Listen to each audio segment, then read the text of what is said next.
सबसे भरोसेमंद news channel India news Uttar Pradesh Uttarakhand. मैं हूं आपके साथ अतुल प्रताप सिंह। सत्ता का सपना संजोए रखने वाली उत्तर प्रदेश में बीजेपी में टिकट बंटवारे को लेकर जो बगावत शुरू हुई वो थमने का नाम नहीं ले रही। जिस काशी ने नरेंद्र मोदी को चुनाव जिताकर प्रधानमंत्री के पद तक पहुंचाया, अब उसी काशी में क्या हो रहा है और क्यों हो रहा है बीजेपी का इतना विरोध। इतना ही नहीं, बीजेपी ने 7 साल से विधायक रहे श्यामदेव राय चौधरी उर्फ दादा का टिकट आखिर क्यों काटा, जिसके बाद बगावत की नौबत आई मोदी के गढ़ में। दूसरी ओर बीजेपी के कद्दावर नेता और सांसद महंत आदित्यनाथ के संगठन हिंदू युवा वाहिनी ने पूर्वांचल में भी बगावत का झंडा बुलंद कर दिया। संगठन ने बीजेपी पर आदित्यनाथ की उपेक्षा का आरोप लगाया और गोरखपुर की सभी सीटों पर बीजेपी के खिलाफ युवा वाहिनी में चुनाव में उतरने का ऐलान तक कर दिया। अब आखिर क्यों बीजेपी के नेता और कार्यकर्ता ही खुद बीजेपी का बैंड बजाने में लगे हैं, या बीजेपी खुद अपना बैंड बजवाने में क्यों लगी है, चर्चा इसी पर।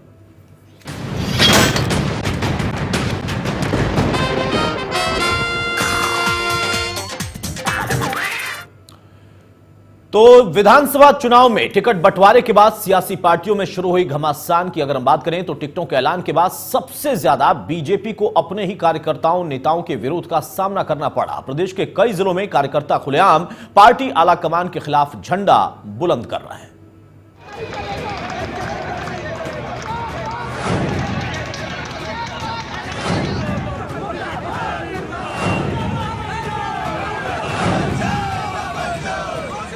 बीजेपी में टिकट बंटवारे को लेकर मचा घमासान थमने का नाम नहीं ले रहा। बीजेपी कार्यकर्ताओं में टिकट बंटवारे को लेकर जबरदस्त आक्रोश दिखाई दे रहा।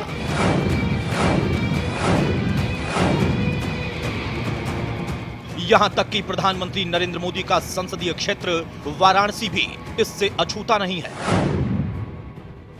बनारस की दक्षिणी सीट से 7 बार के बीजेपी विधायक श्यामदेव राय चौधरी का टिकट बीजेपी ने इस बार काट दिया। उनकी जगह नीलकंठ तिवारी को प्रत्याशी बनाया। शहर दक्षिणी से बीजेपी के विधायक श्यामदेव राय चौधरी का टिकट काटने से बीजेपी में पैदा हुए विरोधी सुर से पार्टी की साख को जबरदस्त झटका लग सकता है। बीजेपी जान चुकी है कि अगर दादा को नहीं मनाया गया तो चुनाव में दादा के समर्थक बीजेपी का बैंड बजा सकते हैं। दादा के टिकट कटने का असर न केवल वाराणसी शहर दक्षिणी सीट पर पड़ेगा, बल्कि इसका असर बनारस की दूसरी सीटों के अलावा पूरे पूर्वांचल पर भी पड़ सकता है। वाराणसी में अपना बैंड बजता देख पार्टी के शीर्ष नेतृत्व को दादा के पास तक आना पड़ा। केशव प्रसाद मौर्य ने दादा के घर जाकर उनसे मुलाकात की, लेकिन केशव मौर्य को दादा के पास से मायूस लौटना पड़ा। जनता पार्टी के कार्यकर्ता है, उनके जो विरोध है उसको सुनूंगा और सुन करके जो भी वो बताएंगे उसे सुनूंगा भी। जो भी कार्यकर्ता कोई कहने संभावना नहीं है, केवल कोई बात होगी उसको सुनेंगे। जो केंद्रीय चुनाव समिति ने निर्णय लिया है उसमें बदलाव की कोई संभावना नहीं। भारतीय जनता पार्टी अपने कार्यकर्ता के बल पर चुनाव जीतेगी, जनता कोई बात नहीं। कार्यकर्ता बोलेंगे सुनेंगे, हमारे कार्यकर्ता हैं, कोई हमारे वो विरोधी नहीं है, परदेशी नहीं है। उधर दादा ने शीर्ष नेतृत्व को साफ साफ शब्दों में कहा कि टिकट ना देकर उन्हें अपमानित किया गया। पार्टी ने इसकी मर्यादा को कायम नहीं रखा और बिना मुझे विश्वास में लिए मेरी खता क्या है ये बिना बताए और फैसला सुना दिया कि आपका टिकट काट दिया गया। तो ये मेरे लिए बहुत पीड़ादायक है। अगर आप इसमें कुछ कर सकते हो तो बताइए।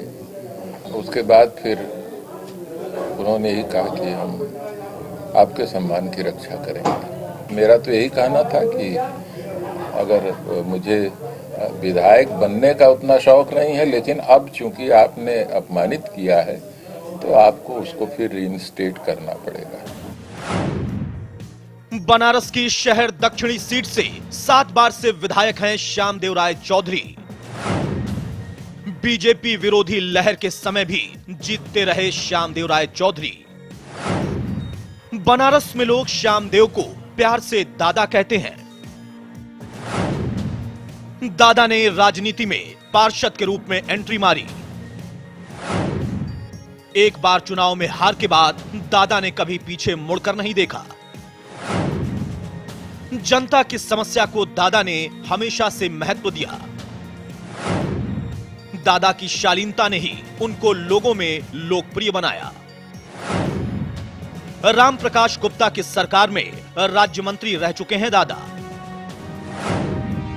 अपनी सरकार के विरोध में अनशन पर बैठे थे दादा। 2007 और 2012 में प्रोटेम स्पीकर रह चुके हैं दादा। प्राक्कलन समिति के सभापति भी रहे थे दादा। बनारस शहर में श्यामदेव राय चौधरी को लोग प्यार से दादा कहकर बुलाते रहे। श्यामदेव राय चौधरी उर्फ दादा ने बतौर पार्षद अपनी राजनीतिक पारी की शुरुआत की और विधायक तक का सफर तय किया। उन्हें एक बार विधानसभा चुनाव में हार मिली, उसके बाद से कभी उन्होंने पीछे मुड़कर नहीं देखा। हालांकि बीजेपी ने किस आधार पर दादा को टिकट नहीं दिया, ये तो पार्टी का शीर्ष नेतृत्व ही जानता होगा। लेकिन अगर दादा को जल्द ही मनाया नहीं गया तो चुनाव में दादा के समर्थक बीजेपी का बैंड जरूर बजा सकते हैं। इंडिया न्यूज के लिए डॉक्टर संतोष ओझा की रिपोर्ट। जी हाँ, तो बाकी पार्टियां अपनी तैयारी कर रही हैं और बीजेपी है कि अपनी खुद की बैंड बजवा रही है। हमारे साथ इस वक्त हमारे ब्यूरो चीफ अरविंद चतुर्वेदी मौजूद हैं, उनसे बातचीत करते हैं। अरविंद, बाकी पार्टियां एक दूसरे का बैंड बजाने में लगी हैं, पूरी तैयारी कर रही हैं। कहीं गठबंधन चल रहा है तो कहीं एकलौता अपने एकला चलो की नीति पर चल रहा है। लेकिन बीजेपी में टिकट बंटने के साथ, हालांकि कमोबेश हर एक पार्टी में थोड़ा बहुत रहता है, लेकिन बीजेपी में इस बार सबसे ज्यादा दिख रहा है। सबसे अहम कि बनारस में जो व्यक्ति दादा के नाम से जाना जाता है, जिसके नाम पर वहां पर हर बार वोट मिलते हैं, उनका टिकट बिना खता बताए काट दिया गया और वो अपमानित महसूस कर रहे हैं। बीजेपी की आखिर कौन सी रणनीति है?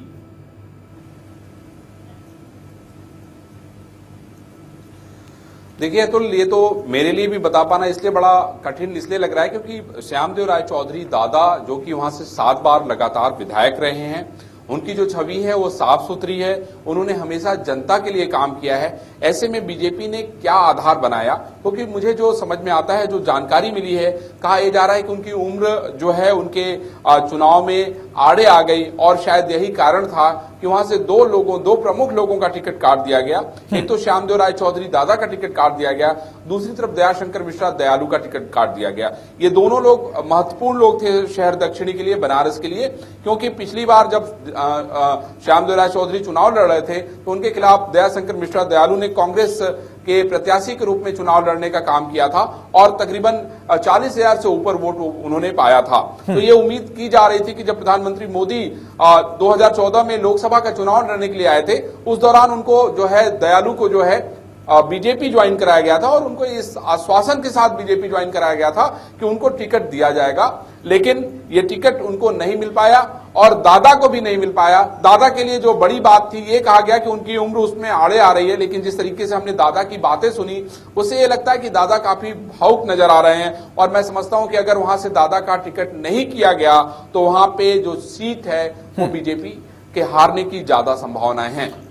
इसलिए बीजेपी का लगातार वहां पे आप देखिए कि किस तरीके से केशव प्रसाद मौर्य का वहां विरोध हो रहा था। लखनऊ में आज अमित शाह आए, आज उनका विरोध लगातार विरोध कार्यकर्ता कर रहे थे।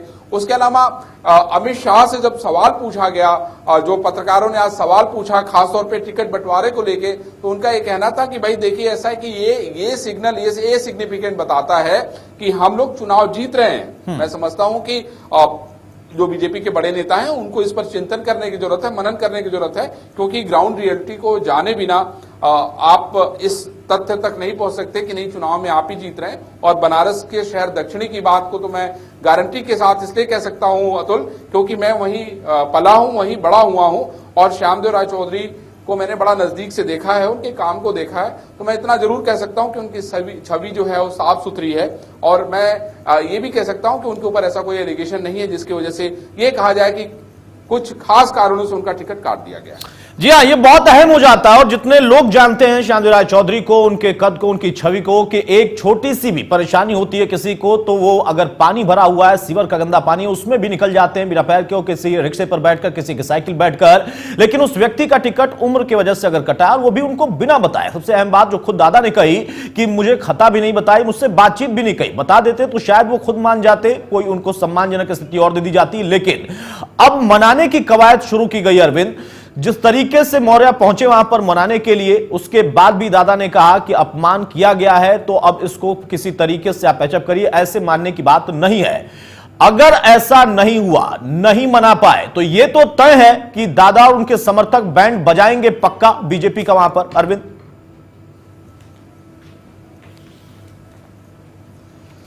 निश्चित रूप से शहर दक्षिणी के लिए तो बहुत कठिन परिस्थिति है भारतीय जनता पार्टी के लिए, और खासतौर पे जिस प्रत्याशी को वहां से टिकट दिया गया है, मैं मान सकता हूं कि वो बीजेपी के नेता रहे होंगे, युवा मोर्चा में रहे होंगे, उन्होंने छात्र संघ का चुनाव भी जीता है, बार काउंसिल से जुड़े रहे हैं, ये सारी बातें सच हैं। लेकिन दादा के अगर स्थिति में अगर हम उनके मुकाबले में देखें तो नीलकंठ तिवारी, जिनको टिकट दिया गया है शहर दक्षिणी से भारतीय जनता पार्टी का, वो कहीं भी खड़े नजर नहीं आते हैं। और मैं ये समझता हूं कि श्यामदेव राय चौधरी दादा जो है वहां के लिए सबसे मुफीद है, क्योंकि दादा को हरा पाना इतना आसान काम नहीं था। और अब जो है वहां पर कांग्रेस और समाजवादी पार्टी के लिए रास्ते आसान हो गए हैं, क्योंकि जो कयास लगाया जा रहा है कि वहां से डॉक्टर राजेश मिश्रा, जो कि वहां के पूर्व सांसद हैं, उनको कांग्रेस टिकट देने जा रही है। और चूंकि पिछले चुनाव में उनको हार मिली थी लोकसभा में, मैं समझता हूं कि उनके लिए स्थितियां साफ कर रही है खुद बीजेपी।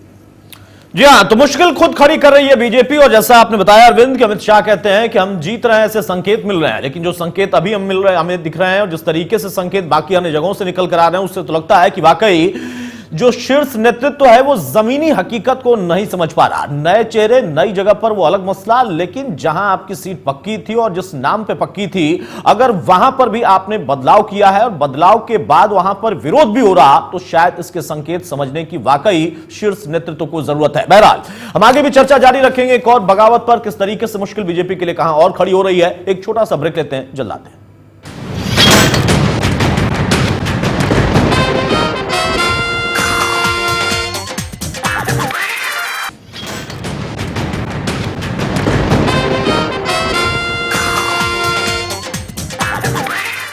चुनाव में टिकट बंटवारे के मसले पर बीजेपी में मचा घमासान थमने का नाम नहीं ले रहा। नाराज नेताओं की नई सूची में बीजेपी के कद्दावर नेता महंत आदित्यनाथ का नाम भी जुड़ गया। हिंदू युवा वाहिनी ने कुशीनगर और महाराजगंज की 6 सीटों पर अपने प्रत्याशियों की घोषणा कर दी। अब सवाल यह है कि इसका असर क्या होगा। पूर्वांचल में टिकट बंटवारे के बाद से लगातार दबाव में दिख रही है बीजेपी। 5 बार से गोरखपुर से सांसद महंत आदित्यनाथ के इलाकों में भी टिकट बंटवारे ने बीजेपी के लिए चुनाव से पहले बड़ी मुश्किल खड़ी कर दी। खुद महंत आदित्यनाथ के संगठन हिंदू युवा वाहिनी ने बीजेपी पर आदित्यनाथ की उपेक्षा करने का आरोप लगाया। हिंदू युवा वाहिनी के प्रदेश अध्यक्ष सुनील सिंह ने एक बैठक करके पूर्वांचल की कुछ सीटों पर अपने उम्मीदवारों को विधानसभा चुनाव में उतारने का ऐलान कर दिया, जिससे सर्दी के मौसम में भी चुनावी माहौल को और गर्म कर दिया गया। और अगर ऐसा ही चलता रहा तो बीजेपी का कई सीटों पर बैंड बज सकता है। नारा होगा और पूर्वी उत्तर प्रदेश में योगी आदित्यनाथ जी महाराज के साथ भारतीय जनता पार्टी ने जो कुछ किया है उसको मुंहतोड़ जवाब देने का काम एक एक कार्यकर्ता कमर कस के तैयार रहेगा। लोगों को यह निर्णय लेना पड़ा है कि पूर्वांचल की हर सीट पे हिंदू युवा वाहिनी अपना कैंडिडेट खड़ा करेगी। उधर गोरखपुर में तेजी से बदलते सियासी घटनाक्रम को भांपते हुए मौके की नजाकत को देखते हुए आदित्यनाथ ने विवाद से किनारा कर लिया, बीजेपी का साथ देने की बात कही। हिंदू युवा वाहिनी एक गैर राजनीतिक विशुद्ध सामाजिक सांस्कृतिक संगठन है। राजनीतिक गतिविधियों में वह भाग नहीं ले सकती, क्योंकि उसका बायलॉज ही ऐसा है कि राजनीतिक गतिविधियों में भाग नहीं ले सकता है। अगर कोई हिंदू या वाहिनी का दुरुपयोग राजनीतिक गतिविधियों के लिए करता है तो गैर कानूनी होगा और उसके खिलाफ कार्रवाई होगी। हिंदू युवा वाहिनी के मैदान में उतरने से बीजेपी को कुछ सीटों पर ही सही कुछ वोटों का नुकसान तो जरूर हो सकता है। आदित्यनाथ साल 2014 से लगातार किनारे किए जाते दिखे। मोदी सरकार बनने पर ऐसी उम्मीद जाहिर की गई कि उन्हें केंद्र में मंत्री बनाया जाएगा, लेकिन ना 2014 में और ना ही मोदी के दूसरे मंत्रिमंडल विस्तार में उन्हें मंत्रिमंडल में शामिल किया गया। इतना ही नहीं, यूपी में चुनाव के लिए बनाई गई प्रदेश चुनाव समिति के 29 सदस्यों में भी आदित्यनाथ को जगह नहीं दी गई। जाहिर है बीजेपी में आदित्यनाथ इन वजहों से हाशिए पर जाते दिखने लगे। शायद इसी को लेकर हिंदू वाहिनी के नाराज समर्थकों ने बीजेपी का बैंड बजाने की कोशिश शुरू कर दी है। और ऐसे मौके पर जब पूर्वांचल में वोटिंग को 1 महीने भी नहीं बचे, तो अब ऐसे में बीजेपी के कद्दावर नेता और गोरखपुर से सांसद महंत आदित्यनाथ के गढ़ में ही बगावत के सुरों ने बीजेपी की मुश्किलें बढ़ा दी।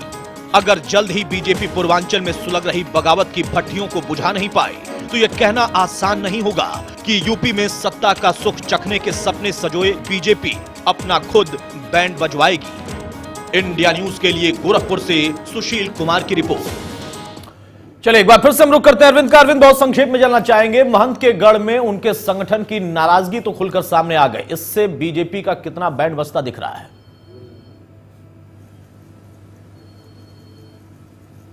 देखिए, मैं आपको बताना चाहता हूं कि सुनील सिंह जो हैं वो महंत आदित्यनाथ के बेहद खास व्यक्ति थे और मैं समझता हूं कि आदित्यनाथ के बहुत सारे कामों को अंजाम देने का काम सुनील सिंह किया करते थे।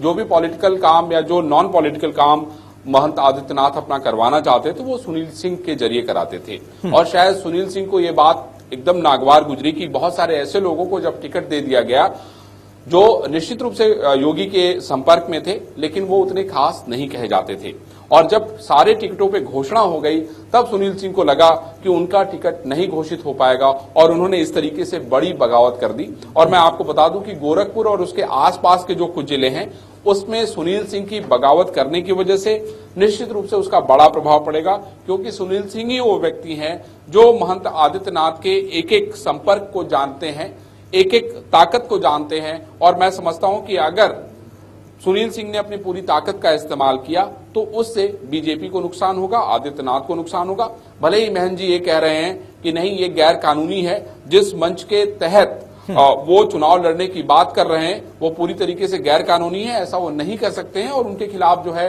वो कार्रवाई की जाएगी। तो कार्रवाई की बात तो बाद में है लेकिन फिलहाल सुनील सिंह ने एक माहौल बनाने का उस इलाके में काम किया है और उन्होंने अपने प्रत्याशियों को खड़ा करके ये एक तरीके से चैलेंज देने का काम किया है कि अगर आज भी उनकी सुनी नहीं जाएगी तो वो मैदान में खड़े हैं और आइए दो दो हाथ करते हैं और दो दो हाथ करके देखते हैं कि आखिर कौन जीतेगा। जी हां, तो खुलकर बगावत हो रही है, अब देखना होगा कि इसको कैसे मैनेज बीजेपी करती है, खुद महंत आदित्यनाथ करते हैं या फिर इसी तरीके से विरोध रहता है। बहरहाल बहुत शुक्रिया अरविंद हमारे साथ जुड़ने के लिए। तो कुल मिलाकर आज हमने सिर्फ बीजेपी पर ही चर्चा की क्योंकि आज सबसे ज्यादा स्थिति यही दिख रही है कि बीजेपी के टिकट बंटवारे के बाद बगावत के सुर लगातार बुलंद हो रहे, बवाल मचा हुआ है। नमस्कार।